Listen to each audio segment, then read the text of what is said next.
Kau ingat semua makanan kena letak minyak babi ke? Dad, kau makanan mango tu halal ke? Ada tulisan Cina, mesti tak halal. Nanti ada babi.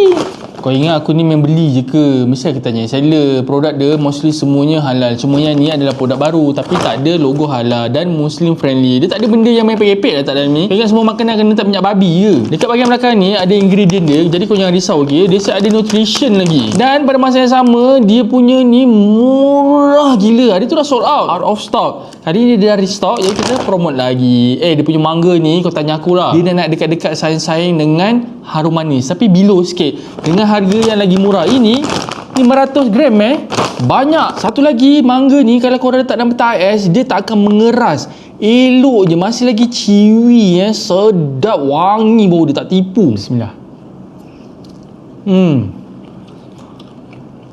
Bagi aku mangga dia lagi sedap daripada mangga Thailand dengan mangga lelai yang aku nak makan. Sedap, dia tak sakit gigi pun mengunyah. Nak cuba dekat baik guna ya.